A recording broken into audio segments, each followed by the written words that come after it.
ఇటీవల ఇజ్రాయెల్ ఖతార్పై జరిపినటువంటి దాడి కొత్త కొత్త ఆలోచనలకు పురుడు పోసేలా జరుగుతోంది. ఎందుకంటే 40 దేశాలు ఖతార్ రాజధానిలో సమావేశమయ్యాయి. ఈ 40 countries Islamic countries, Arab League and Organisation of Islamic Countries, ఈ 2 కూటములు కలిసి ఒక 40 ఇస్లామిక్ కంట్రీస్ సమావేశమయ్యాయి. ఇందులో ఈజిప్ట్, సౌదీ అరేబియా, ఇరాన్తో పాటు పాకిస్తాన్, టర్కీ కూడా పాల్గొన్నారు. సో ఇదొక మేజర్ పాన్ ఇస్లామిక్ యూనిటీ, ఈ ప్రాంతం పైన ప్రపంచం పైన ప్రభావం చూపేటువంటి ఘటన.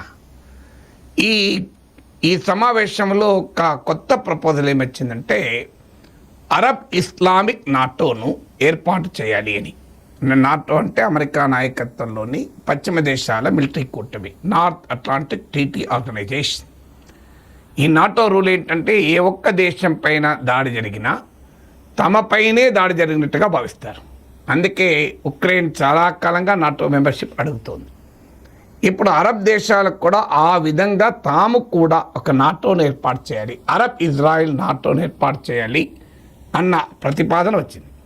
వాస్తవంగా ఇలాంటి ప్రతిపాదన కొత్తేమీ కాదు. 2015లోనే ఈజిప్ట్ ఈ ప్రతిపాదన చేసింది. ఇప్పుడు అరబ్ లీగ్ సమ్మిట్ జరిగితే ఆ ప్రతిపాదన చేసింది.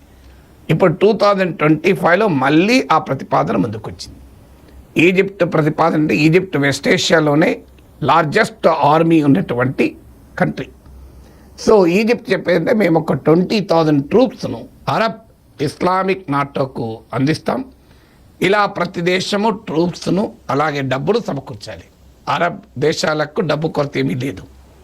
సో భారీగా డబ్బులున్న దేశాలు కనుక. సో ఈ కైరో హెడ్ క్వార్టర్స్గా ఈజిప్షియన్ కమాండర్ నాయకత్వంలో ఏర్పాటు చేద్దాం. ఆ తర్వాత పీరియాడిక్గా అరబ్ లీగ్లో ఉన్న 22 కంట్రీస్లో ఒక్కొక్క దేశం ఈ అరబ్ ఇస్లామిక్ నాటోకు నాయకత్వం వహిస్తుంది అన్నది ఈజిప్ట్ ప్రతిపాదన. పాకిస్తాన్ ఏమో ఇజ్రాయిల్ పైన తీసుకోవాల్సిన చర్యల్ని సమన్వయపరచడానికి, కోఆర్డినేట్ చేసుకోవటానికి టాస్క్ ఫోర్స్ లాంటిది ఏర్పాటు చేయాలని పాకిస్తాన్ ప్రతిపాదించింది. ఇజ్రాయిల్ పైన ఎకనామిక్ శాంక్షన్స్ విధించాలని టర్కీ ప్రతిపాదించింది. ఖతార్ ఏమో తమ సావరిటీకి గ్యారంటీ ఉండాలి అని అడిగింది. కానీ ఈ మొత్తం చర్చల సారాంశం ఏంటంటే ఏదో ఒక కామన్ సెక్యూరిటీ స్ట్రక్చర్ ఉండాలి అని. ఇది చాలా సిగ్నిఫికెంట్ డెవలప్మెంట్. ఎందుకంటే దీని ఇంప్లికేషన్స్ అమెరికా నుంచి ఇండియా వరకు ఉంటుంది. ఇజ్రాయెల్కు అనివార్యంగా ఇంప్లికేషన్స్ ఉంటాయి.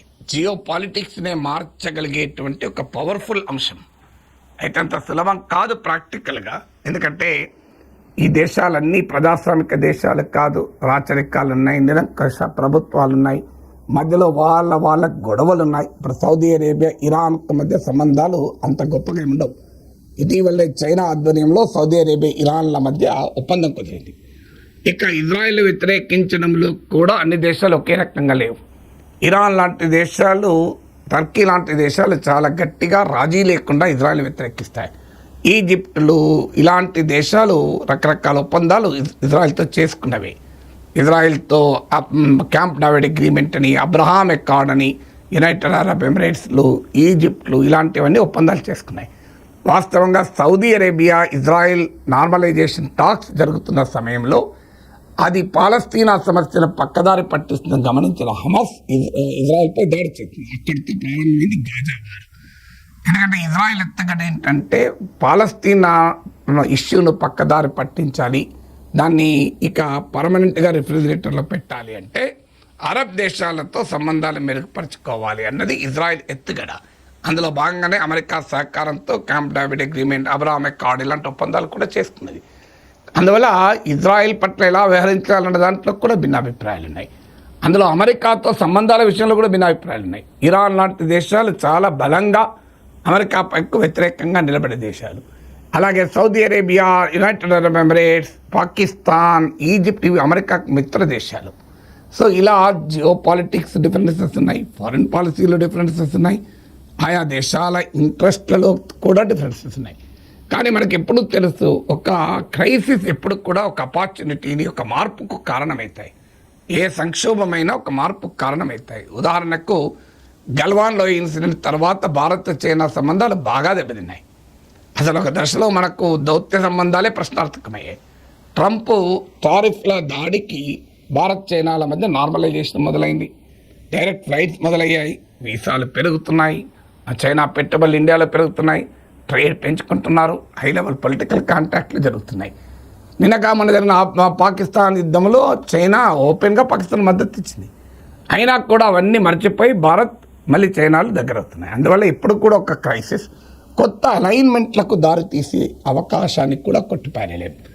అయితే ఒకవైపు ఇప్పుడు అయితే దీని ఇంప్లికేషన్స్ ఏంటి? నిజంగానే అరబ్ ఇస్లామిక్ నాటో ఏర్పడితే ఇస్లాం మతం ఆధారంగా ప్రపంచంలోని 40 కంట్రీలు ఏకం కావడం అంటే మామూలు విషయం కాదు.